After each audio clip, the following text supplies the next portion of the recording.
Ronald Boyd Macmillan tem compaixão por aqueles que sofrem porque escolheram seguir a Jesus Cristo.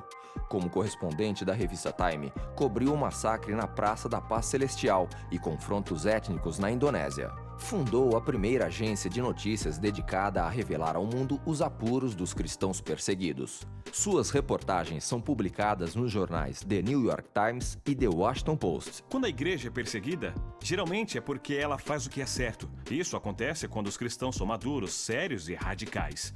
Isso os leva a ter problemas. E já esperavam por isso. A perseguição, dizem eles, é o maior indício de que a igreja está viva e que você está vivo em Cristo. Como escritor independente para Portas Abertas Internacional, Ronald percorreu o mundo reunindo histórias e ministrando a cristãos em sofrimento na Ásia, África, Europa Oriental, China, Índia e Indonésia. A quantidade de pessoas sofrendo por causa da fé em Cristo é alarmante, mas infelizmente, a maioria sofre em silêncio. Como resultado, poucos na igreja ocidental tomam conhecimento. Acredito que, se soubessem, haveria mais ajuda.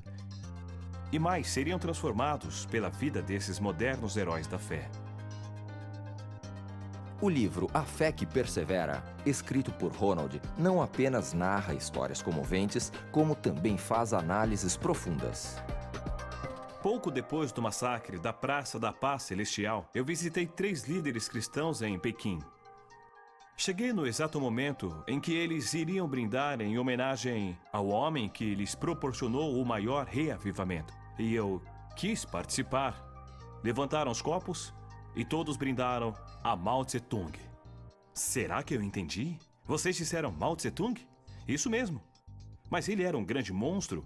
Ele fechou igrejas, queimou bíblias, mandou pastores para campos de concentração. Sim, ele era um monstro. Mas Deus também pode usar os monstros. Eu conto toda a história num livro, mas lhe darei o resumo. Antes de Mao, o povo chinês não era religioso. Mas então ele chegou dizendo: vamos construir um paraíso na terra. Vamos fazê-lo com fé. Fé uns nos outros. E com a verdade do meu livro. Ele organizou o país em pequenos grupos e estudavam um pequeno livro vermelho. Um livro com suas declarações. Então, aparecia na Praça da Paz Celestial, diante de milhões de pessoas, e simplesmente acenava. O povo chinês o adorava. Mao ensinou ao povo chinês como adorar. Em 1976, ele morreu. Mas os deuses não são imortais? Os poucos evangelistas que sobraram começaram a viajar pelas províncias e se surpreenderam. Pregavam o evangelho e o povo dizia: pare, eu aceito. Mas esperem, nós ainda não contamos tudo e nem precisa. Já entendemos o que houve. Achávamos que Mao era Deus, mas agora sabemos que ele nos ensinava a crer em Cristo, o Deus vivo.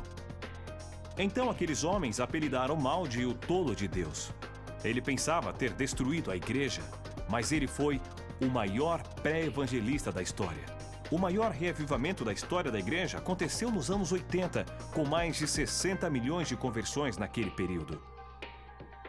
Uma história que fortalece a fé. A Fé que Persevera revela histórias até então desconhecidas sobre a igreja perseguida, expõe os fatos, a fé surpreendente, a frieza do mal e os poderosos planos de Deus. Conhecer a fé daqueles que sofrem vai tornar sua fé mais profunda. Leia este livro, se tiver coragem.